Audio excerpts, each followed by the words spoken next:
Hello बच्चों, welcome to our channel personal tutor. मेरा नाम है ऐश्वर्या शर्मा एंड मैं आपको पढ़ाऊंगी chapter 6 measurement of physical quantities. सबसे पहले हम ये जान लेते हैं कि फ़िज़िकल क्वांटिटी होती क्या है। In day to day life we measure many things such as weight of fruits, vegetables, food grains, temperature of the body or some liquid, volume of liquid, density of various substances, the speed of vehicles, etc. मतलब हमारी रोज़ की जो life होती है हम उसमें बहुत सारी चीज़ें मेजर करते हैं। क्यों मेजर करते हैं? जैसे कि आप किसी शॉप में फ्रूट खरीदने गए, वेजिटेबल खरीदने गए, तो आपने वहाँ पे उससे वेट करवाया। अच्छा, मुझे 1 kg चाहिए, आप 1 kg वेट करके दे दो। आपको अच्छा नहीं लग रहा है, आपको ऐसा लग रहा है आपको फीवर हो गया है, तो आप क्या करते हैं? अपना टेम्परेचर वेट मेजर करते हैं। तो जो टेम्परेचर मेजर करना होता है वो भी एक तरीके से मेजरमेंट ही आप कर रहे हैं। लिक्विड का वॉल्यूम मेजर करते हैं। और आप कार चला रहे हैं तो आप उसमें स्पीड जो होती है वो भी मेजर करते हैं। तो ऐसे अलग अलग क्वांटिटीज़ होती है जिसे हम मेजर करते हैं। Quantities such as mass, weight, distance, speed, temperature, volume are called physical quantities.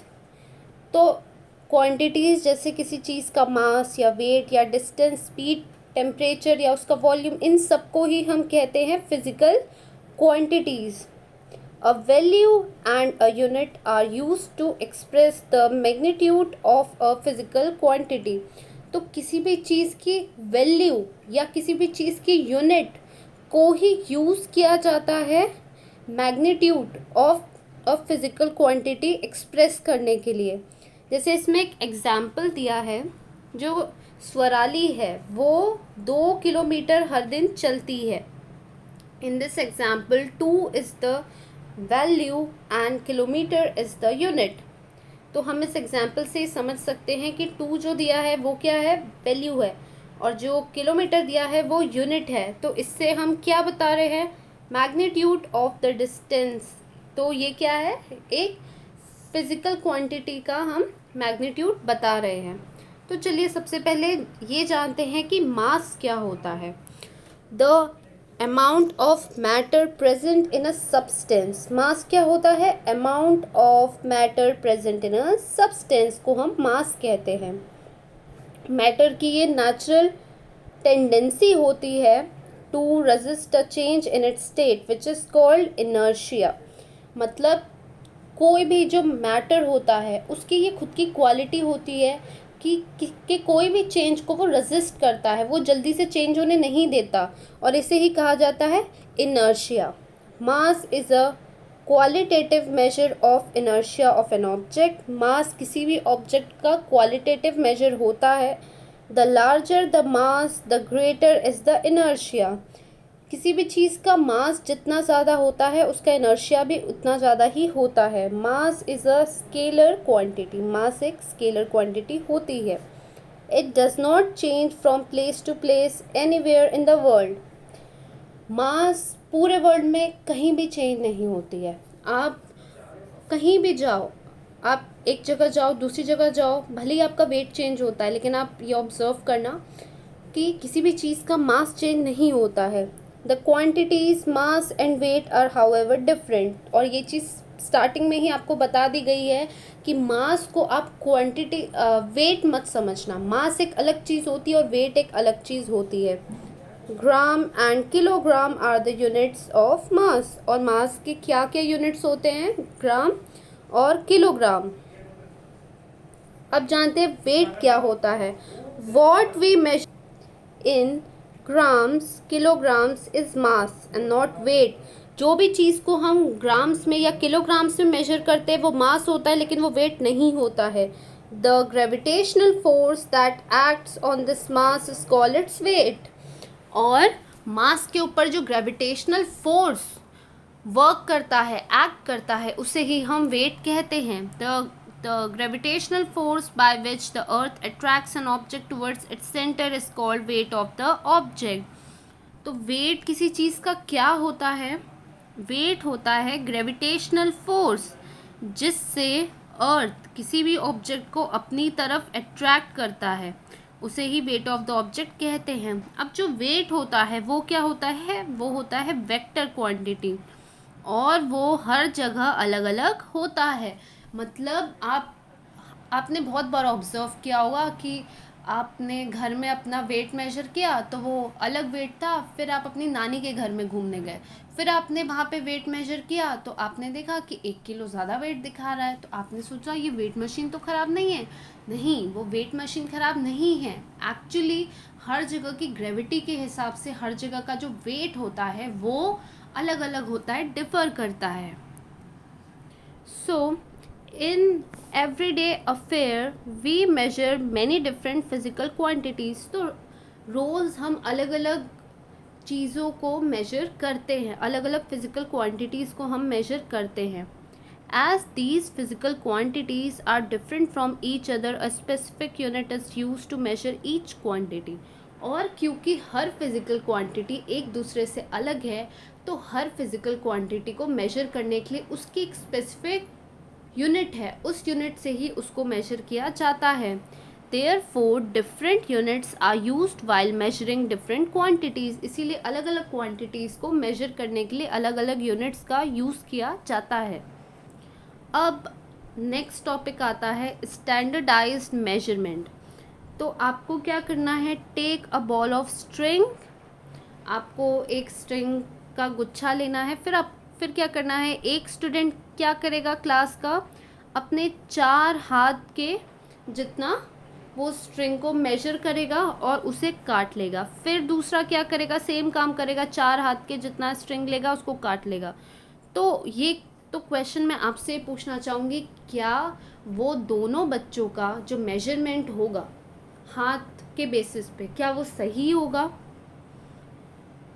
तो ऑब्वियसली आपको ये चीज़ पता होगी मेजरमेंट सही नहीं होगा, क्योंकि हर पर्सन का हाथ अलग होता है, तो उस हिसाब से जो मेजरमेंट आएगी वो बिल्कुल कम्प्लीटली अलग आएगी।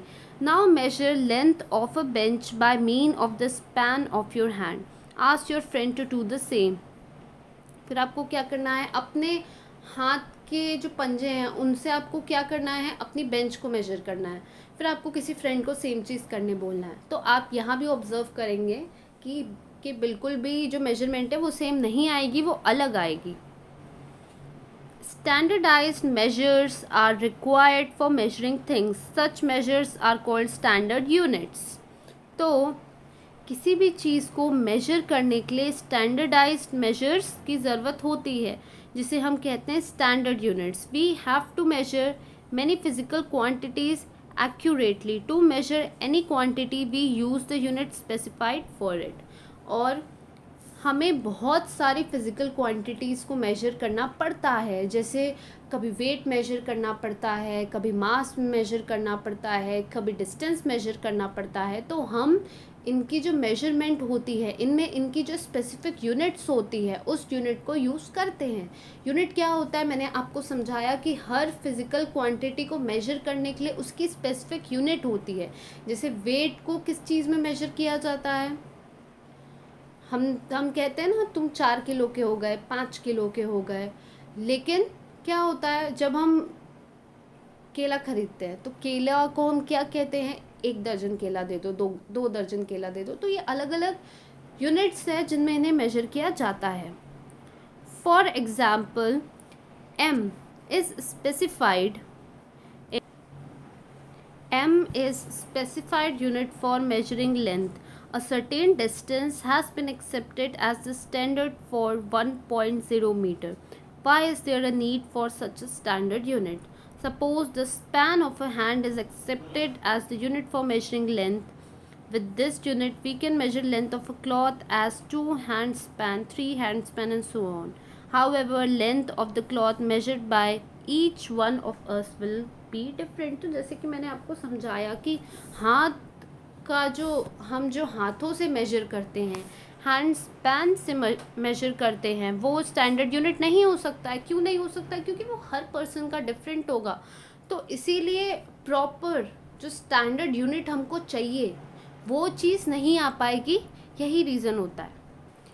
There are many physical quantities, but a majority of them are related to each other. For example, you have learned that quantity speed is the ratio of quantity distance and time. तो अब सबने जाना होगा speed.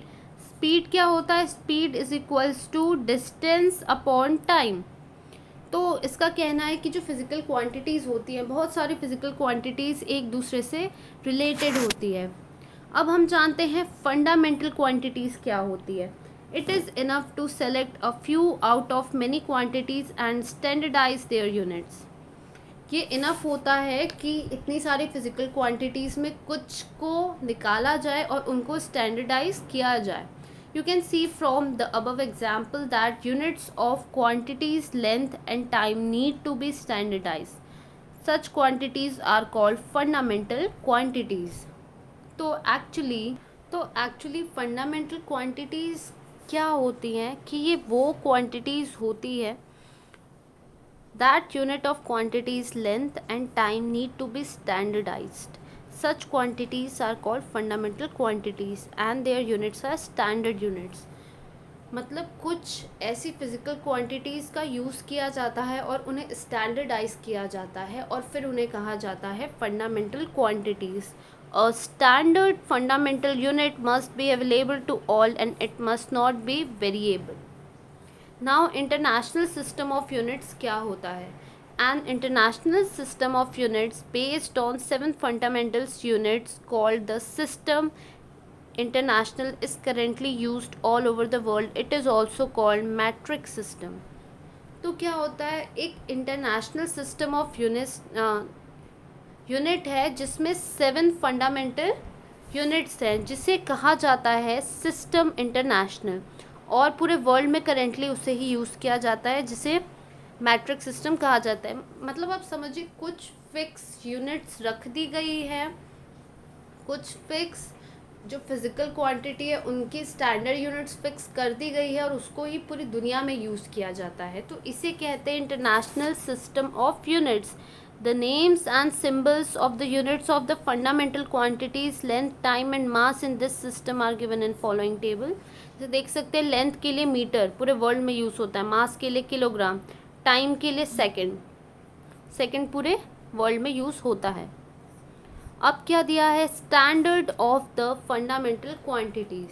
अब क्या है, fundamental quantities के standards क्या क्या होते हैं. As the standard of a mass a solid cylinder made of a platinum iridium alloy is kept International Bureau of Weights and Measures at Paris. So as per the international agreement this mass is called 1 kilogram. तो यहाँ पे एक standard unit हमें समझाई गई है. क्या समझाई गई है कि स्टैंडर्ड ऑफ मास के हिसाब से एक solid cylinder made of a platinum iridium alloy, इसे इंटरनेशनल ब्यूरो ऑफ वेट में रख दिया गया है और इसके हिसाब से कि इसका जो मास है ना, इसका जो मास है उसे किस चीज़ में मेजर किया जाता है इंटरनेशनल एग्रीमेंट के हिसाब से 1 किलोग्राम में उसे मेजर किया जाता है. और इसकी जो एक्यूरेट कॉपीज़ है इसे लेबोरेटरीज या इंस्टीट्यूशंस में पूरे वर्ल्ड में रखा गया है. 2 fine lines are engraved on a platinum iridium bar kept in the International Bureau of Weights and Measures at Paris. 2 fine lines है जिन्हें इनग्रेव किया गया है इस प्लैटिनम इरिडियम का जो बार है और इसे रखा गया है International Bureau of Weight and Measure of Paris में. The distance between the 2 lines is accepted as the standard metre. और इन 2 लाइन्स के बीच में जो डिस्टेंस है उसे स्टैंडर्ड मीटर नाम पे एक्सेप्ट किया गया है कि यही मीटर होगा और पूरे वर्ल्ड में ऐसे ही मेजरमेंट किया जाएगा. Accurate copies of this prototype are made and distributed to standardizing laboratories institutions all over the world. और इसकी प्रॉपर एक्यूरेट कॉपी बनाई गई है और पूरी दुनिया में हर जगह बांटी गई है. The time required for 1 revolution of the earth is measured by means of an accurate device. अब हमारा अर्थ एक रिवॉल्यूशन में कितना समय लगाता है, इसे भी एक एक्यूरेट डिवाइस से ही मेजर किया गया है. This time is taken as 24 hours, और इसी टाइम को हम 24 आवर्स कहते हैं. मतलब 24 आवर्स जो डिक्लेयर किया गया वो इसी टाइम को डिक्लेयर किया गया है. To standardize 1 second, 1 hour is considered to have 60 minutes and 1 minute 60 seconds. और 1 सेकेंड को स्टैंडर्डाइज करने के लिए ये हमने लिया है कि 1 घंटे में 60 मिनट्स होते हैं और 1 मिनट में 60 सेकेंड्स होते हैं. नाउ हम पढ़ते हैं importance of accurate measurement. How accurate a measurement must depends upon its purpose. कि एक मेजरमेंट कितनी एक्यूरेट होगी वो इस पे डिपेंड करता है कि उसका पर्पस क्या है, कि उसे क्यों मेजर किया जा रहा है. Accordingly an appropriate device has to be used for the measurement. और किसी भी मेजरमेंट के लिए एक अप्रोप्रिएट डिवाइस यूज़ होनी चाहिए. मतलब ऐसा नहीं है कि आप कुछ भी यूज़ कर ले रहे हो. आप एक स्केल यूज़ कर रहे हो, वो बिल्कुल रफ़ है, टूटा हुआ है, और आप उससे मेजर कर रहे हो. नहीं, आप कोई भी डिवाइस यूज़ करोगे तो वो बिल्कुल एक्यूरेट होना चाहिए. Measurement of substances that are precious, of great importance and used in very small quantities is done meticulously and accurately. ऐसे सब्सटेंसेस जो बहुत प्रीशियस हैं, जैसे कि गोल्ड होता है, डायमंड होता है, और जिनकी बहुत इम्पोर्टेंस है, या जिन्हें बहुत थोड़ी थोड़ी क्वांटिटीज़ में यूज़ किया जाता है, इन सबको बहुत ही ध्यान से और बहुत ही एक्यूरेटली मेजर करना इम्पॉर्टेंट होता है. Due to advancement in technology, devices that measure very small magnitude of quantities like distance, mass, time and temperature are available now. क्योंकि हमारी टेक्नोलॉजी इतनी आगे बढ़ चुकी है कि छोटी छोटी क्वांटिटीज़ जैसे डिस्टेंस हो गया, मास हो गया, टाइम हो गया, टेम्परेचर हो गया, इन सारी चीज़ों को बहुत अच्छे से मेजर किया जा सकता है. तो एग्जाम्पल में दिया गया है कि मैं आपको एक एग्जाम्पल देके वैसे समझाती हूँ कि जैसे ओलंपिक्स चल रहा है. ओलंपिक्स में क्या होता है कि 2 प्लेयर्स, बहुत बार होता है 1-1 सेकेंड का जो गैप होता है उससे एक प्लेयर जीत जाता है और एक प्लेयर हार जाता है. तो इसीलिए जो टाइम होता है, टाइम का एक्यूरेट रहना बहुत इम्पॉर्टेंट होता है. तो इसीलिए हमारी जो आज की टेक्नोलॉजी उसे इतना एडवांस कर दिया गया है कि हर चीज़ बहुत एक्यूरेट होती है. अब मानिए आप गोल्ड लेने गए और वहाँ पे वो एक्यूरेटली प्रॉपरली मेजर नहीं कर रहा है कि वो गोल्ड का कितना वेट है. तो हो सकता है कि आपने जितने पैसे दिए आपको उससे कम गोल्ड मिल जाए, या आपको ज़्यादा मिल जाए, उसे लॉस हो जाए. तो इसीलिए इन सब चीज़ों में मेजरमेंट में एक्यूरेसी रहना बहुत इम्पॉर्टेंट होता है. Main causes of errors in measurement.